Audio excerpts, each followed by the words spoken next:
Nellore parliament మాజీ సభ్యులు మేకపాటి రాజమోహన్ రెడ్డిని వారి కుటుంబాన్ని విమర్శించే స్థాయి నిన్న మీడియా సమావేశంలో మాట్లాడిన ఏ నాయకుడికి లేదని వైఎస్సార్సీపీ నాయకులు పేర్కొన్నారు. శుక్రవారం మర్రిపాడులోని వైఎస్సార్సీపీ కార్యాలయంలో మీడియా సమావేశం నిర్వహించారు. ఈ సందర్భంగా వారు మాట్లాడుతూ మెట్ట నియోజకవర్గాలైన ఆత్మకూరు, ఉదయగిరి నియోజకవర్గాలకు మేకపాటి కుటుంబం ఎంత మేలు చేకూర్చిందో ప్రతి ఒక్కరికి తెలుసని, అలాంటి కుటుంబంపై నిన్న టీడీపీ నాయకులమని చెప్పుకుంటూ విమర్శలు చేసిన నాయకులకు ఎలాంటి అర్హత లేదన్నారు. నియోజకవర్గంలో 3 దశాబ్దాల క్రితం టీడీపీ గెలిచిందని, మళ్లీ ఇప్పుడు ఏదో గాలివాటం మీద మళ్లీ అతి తక్కువ మెజారిటీతో గెలిచారని, అయితే ఇప్పుడు మీ పక్కనున్న మీడియా సమావేశంలో మాట్లాడిన ఏ ఒక్కరు కూడా నిజమైన టీడీపీ వారు కాదన్న విషయం అందరికీ తెలుసన్నారు. ఈ మీడియా సమావేశంలో మరిపాడు వైఎస్సార్సీపీ కన్వీనర్ చెన్ను వెంకటేశ్వరరెడ్డి, గంగవరపు శ్రీనివాసులనాయుడు, బొర్రా సుబ్బిరెడ్డి, ఎంపీటీసీ సభ్యులు నాయుడు హజరత్ రెడ్డి, చంద్ర నారాయణస్వామి, చల్లా వెంకటేశ్వర్లు, ప్రతాప్ రెడ్డి, ప్రసాద్, రామకృష్ణ తదితరులు ఉన్నారు. సుబ్బారెడ్డి, పిఎన్పల్లి, పడవనాయుడుపల్లి పోలయ్య, గాలిబోయిన లక్ష్మీనరసయ్య, వెంకటేశ్వర్లు, వీళ్ళు 5 మంది మాకు తెలిసిన తెలుగుదేశం, నికారుసైన తెలుగుదేశం. వీళ్ళు ఎక్కడైనా వీళ్ళు 5 మంది నుంచి వాయిస్ ఎక్కడన్నా వచ్చిందని మీరు ఉన్నారా సోదరులరా? సారి గమనించండి. అబద్ధాలు, ఈ ప్రచారాలతో అందులో మీరు కూడా అతికేయ మిత్రులు సీనియర్ తెలుగుదేశం నాయకులను రాస్తున్నారు. కరెక్ట్ గా సంవత్సరంన్నర నుంచి వీళ్ళందరూ కూడా మేకపాటి సంస్థానంలో కొలువుదీరిన వాళ్లే. మీ అందరికి కూడా తెలుసు. వాళ్ళు ఎలా సీనియర్ తెలుగుదేశం చెప్పడం జరిగింది. అయితే ఈ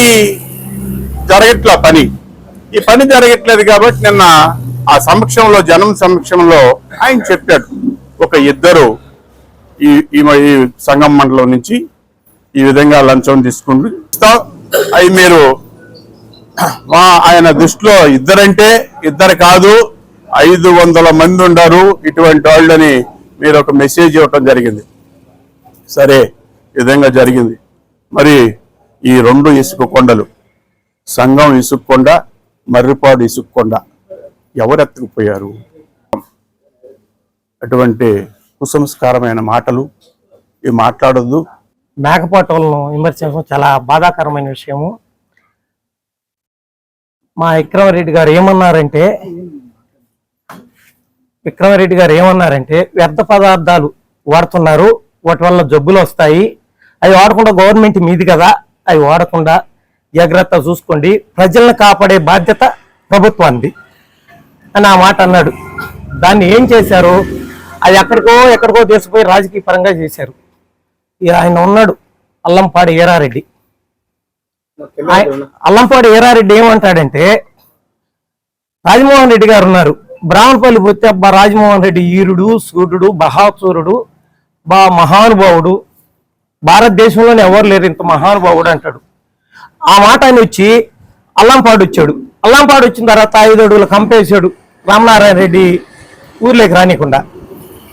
2 సార్లు అదే పని చేశాడు. నిమ్మ చెట్లు నరికి కృష్ణాపురం సెంటర్లో నవోదయకి ఎట్లా ఇస్తాడు? విద్య, వైద్యం, తాగునీరు అన్ని సస్యశ్యామలంగా మన ప్రాంతానికి అందాలని ఆయన ధ్యేయం. పేరుని అడగండి, వాళ్ళ భవిష్యత్తు, వాళ్ళ డేటా, శాబోల్ డేటా ప్లస్ నందవరం సేనై డేటా బాగా చెప్తాడు. మీరు వినండి, విన్న తర్వాత వాళ్ళు ఏం చేయాలో మీరు ఆలోచించుకోండి. రేపు ఇప్పే గౌతమ్ రెడ్డి గారిని ఎంత పొగిడాడు. ఆ రోజు గౌతమ్ రెడ్డి గారు చనిపోతాను, ఇప్పుడు రామనారాయణ రెడ్డి గారు గొప్ప అడిగిపోయారు. నేను కాదంటే చేసుకోండి. నైతిక విలువలతోనే మీరు రాజకీయం పాటించండి. నైతిక విలువలు లేకపోతే మీరు దెబ్బతింటారు. మేము స్వచ్ఛందంగా మాకు ఆ విలువలు ఉన్నాయి. వైసీపీలకు బలం ఉంది, మరిపాడు మండలంలో విలువలు ఉన్నాయి, ఏం కావాలని ఉంది. మేము ఎవరిని దూషించము, ఎవరి జోలికి వెళ్ళము. అది లేదు, చూసుకోవలేదు. డెవలప్మెంట్ మీద శ్రద్ధ పెట్టండి. ఈ మీడియా ప్రెస్ పెట్టిన తర్వాత దానికంటే కూడా మీరు డెవలప్మెంట్ మీద దాని మీద శ్రద్ధ పెట్టండి. పోయింది రామనారాయణ గారికి చెప్పండి, మినిస్టర్ గారికి ఈగా చెప్పాల్సి ఉంది. వ్యర్థ పదార్థాలు చేస్తున్నారు, అది తప్పు అన్నాడు మా విక్రమరెడ్డి గారు. అంటే మేము మొత్తం మండలాన్ని సస్యశ్యామలం చేద్దామయ్యా అంటారు. చేస్తున్నారు కదయ్యా. ఏ ఆత్మగురు బస్టాండ్ చేయలేదా? ఇంజనీరింగ్ కాలేజ్ డొనేట్ ఇవ్వలేదా? లేకపోతే కృష్ణాపురంలో నవోదయకి ఇవ్వలేదా? ఊరు వాటర్ ప్లాంట్ కూడా మా ఎంపీపీ గారు చెప్పారు, అన్న 24 పంచాయతీలు 24 వాటర్ ప్లాంట్లు ఇవ్వాలంటే రాజమోహన్ రెడ్డి గారు ఏదో మాట అమ్మ బడవానా దాని మీద పెద్ద రాద్ధాంతం చేశారు. అది కామన్. పాతకాలంలో వివేకానంద గారు అమ్మ బలం అనేది ఊత పదం, అది ఎవరినలా రాములుగా అన్నాడు, అదేదో పెద్ద ఊత, దాంట్లో తప్పుగా మాట్లాడారు, వ్యర్థాల గురించి మాట్లాడారు. అధికారంలో ఉన్నాడు చెప్పారు చెయ్యండి, అదేదో పెద్ద తప్పులాగా పెద్ద తప్పు చేసినట్టుగా తప్పు మాట్లాడినట్టుగా మాట్లాడారు. ఒక్కొక్క నాయకుడు నిన్న ప్రెస్ మీట్ పెట్టిన ప్రతి ఒక్కడు ఆ ఇంట్లో నుంచి వచ్చి ఆ ఇంట్లో ఉండి ఆ ఇంట్లో చెవులు గురికొచ్చిన మాట్లాడిన నాయకులే. ప్రతి ఒక్కడు ఆడి నుంచి పేరు తెచ్చుకొని వచ్చిన వాళ్ళే. ఈ రోజు స్పెషల్ గా వీళ్ళు వచ్చి ఊడిపడినాడు, ఎవడు ప్రెస్ మీట్ పెట్టలాడా? వాళ్ళేదో వీడు ఏదో మేకపాటి ఏదో మాట్లాడితే ఆడేదో ఆయన ఏదో చేస్తాయి నువ్వు కలగంటుండ్రు. అదేం ఉండదు. ఎవడు స్థాయి తగ్గట్టు మాట్లాడాల. చప్పట్లు కొట్టుకోవటాలు. ఒకడు అందడు కేఎంసీ రోడ్డు కూడా టోల్ గేట్ వస్తుంది, ఎవడన్నా మాట్లాడుతున్నాయనే అర్థం ఉండే వాళ్ళకి.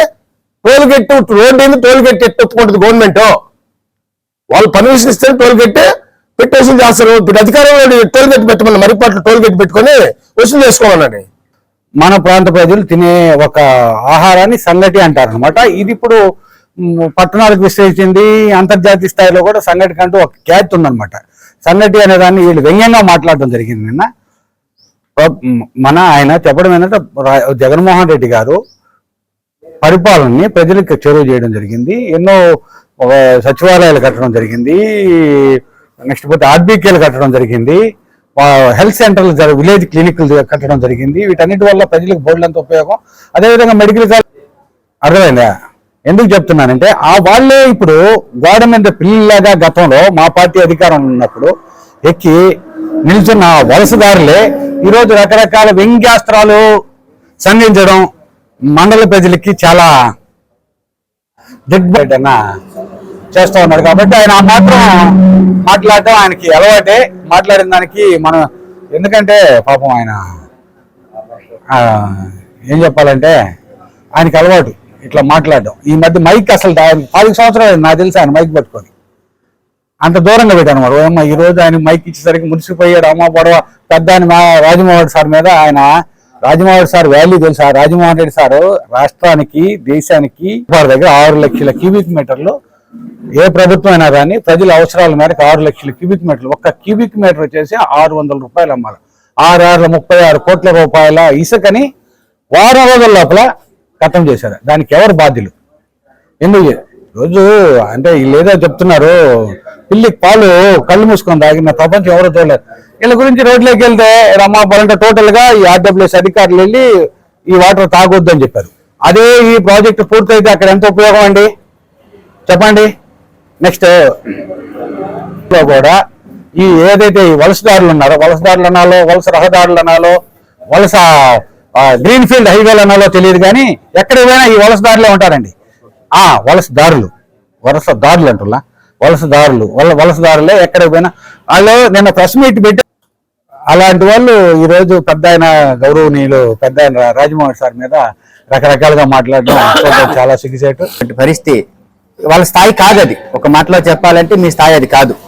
ఎవరో చెప్తేనో లేకపోతే ఏదో మీరు గొప్పలు మెప్పు పొందడం కోసమో నిన్న ప్రెస్ మీట్ పెట్టారు తప్ప వాళ్ళని విమర్శించేటటువంటి స్థాయి అయితే మీది కాదు. ముందుగా మీరు అది గమనించుకోవాలని చెప్పి కూడా చెప్తా ఉన్నాం. అలాగే ఒకసారి చరిత్రలోకి పోతే ఇవాళ మీరు చెప్పేటటువంటి అభివృద్ధి ఏదైతే ఉందో, అభివృద్ధి అంటే ఆనం అంటే అభివృద్ధి అని చెప్పి గొప్పలు చెప్తా ఉన్నారో దాంట్లో లేదు. ఆ విషయాన్ని కూడా ఇక్కడ లోకల్ గా నాయకులందరూ కూడా గమనించాలి. 2009 నుంచి 2014 దాకా ఏమి అభివృద్ధి జరిగింది అనేది ఆత్మకూరు ప్రజలందరికీ తెలుసు. మీరు గొప్పగా చెప్పుకోవాల్సిన పరిస్థితి ఏం లేదు. 2009 నుంచి 2014 దాకా ఎంతో గొప్పగా అభివృద్ధి జరిగిందని మీరు చెప్తా ఉన్నారు కదా. 2014లో తిరిగి ఇదే ఆత్మకూరు నియోజకవర్గానికి శాసనసభ్యులుగా ఆనం రామనారాయణకి పోటీ చేస్తే అంత గొప్పగా అభివృద్ధి చేసినటువంటి ఆనం రామనారాయణ ఎందుకు ఓడిపోయారో ఒకసారి ఆత్మవిమర్శ చేసుకొని మీరు పొగిడినటువంటి పరిస్థితులు కూడా మేము అందరం చూసాం. నరం లేని నాలిక ఎన్నైనా మాట్లాడచ్చు అన్నట్టుగా ఇవాళ మీరు ఆనం రామనారాయణ గారితో ఉన్నారు. మీ మెప్పుకు ఆయన మెప్పు కోసం మీరు ఏదో వేరే రూపంలో భజన చేసుకోండి తప్ప మేకపాటి కుటుంబాన్ని విమర్శించే మాత్రం మర్రిపాడు మండలంలో ఏదో నీ అమ్మ బడవ అన్నాడని ఇది మామూలుగా ఇప్పుడు కూడా సల్లెంకటేశ్వర 20 సార్లు అన్నాడు మా మాట సామతిగా. అది ఒక ఫ్రెష్గా తీసుకొని ఏదేదో వాళ్లకు ఒక మెప్పు విషయంలో మేము ఏమో వెనకబడి ఉన్నాము, మేము ముందుకెళ్లాలనే ఆలోచనలో వీళ్ళంతా ఈ రకంగా మాట్లాడడం జరిగింది. ఇది ధర్మమైన పని కాదు. ఒక రాజే ఏళ్ళు ఇవాళ వైఎస్ఆర్ పార్టీ సభ మెచ్చాలి, 10 మంది మెచ్చాలి. నలుగురు ఏమనుకుంటున్నారు, ఏది మంచా ఏది చెడ్డ అనుకుంటున్నారో ఒకసారి ఆలోచించి మనం మాట్లాడితే అది సబబు. అది కాకుండా నా నోటికి వచ్చేట్టు నేను మాట్లాడితే నలుగురు ఏమనుకుంటున్నారో ఒకసారి ఆలోచించాల్సిన అవసరం ఎంతైనా ఉంది. ఈరోజు మర్రిపాటు మండలంలో చేస్తే ఆ నాయకులు చేశారు, వినాల్సిన అవసరమే. వాళ్ళు కూడా చెప్తారు, వాళ్ళు ఈ భజన కోసం వాళ్ళు ఈ రకంగా మాట్లాడడం తగదు. ఇంకోటి ఏంటంటే రాజమోహన్ రెడ్డి గారు ఈ మర్రిపాటు మండలంలో అడవి ప్రాంతంలో దొంగలు ఉండే ఊర్లలో ఒక పెద్ద నవేద స్కూలు ఆయన సొంత డబ్బులతో ఒక 20 ఎకరాలు ఒక 50 ఎకరాలు నిర్మించి అప్పుడు ఆ రోజుల్లో లోటానికి ఒక పెద్ద కొండ మనం రాబోయే రోజుల్లో ఒక 20 సంవత్సరాల నాటి క్రితం ఉదయం చూసుంటాం. ఎందుకు పనికి రాకుండా టీఎంఎల్ ఉన్నాయి నాలుగాడ, ఏమీ లేవు కాకుండా 2 గవర్నమెంట్ సంబంధించినవి ఉన్నాయి. అట్లాంటి ఉదయగిరి ఈ రోజుల్లో ఇవాళ ఆ శాఖరెడ్డి రాజమోహన్ రెడ్డి వాళ్ళ మేకపాటి కుటుంబం వల్ల ఇవాళ బ్రహ్మాండంగా ఒక పెద్ద సిటీ మాదిరిగా తయారయ్యి అక్కడ ఒక డిగ్రీ కాలేజీ మాట్లాడాలని కోరుకుంటూ, మీరు ఇంకొక విషయం, వాళ్ళ కుటుంబంలో ఈరోజు ఇక్కనరెడ్డి గారి విషయం ఆయన ఏదో ఇదని కొంతమంది మాట్లాడారు.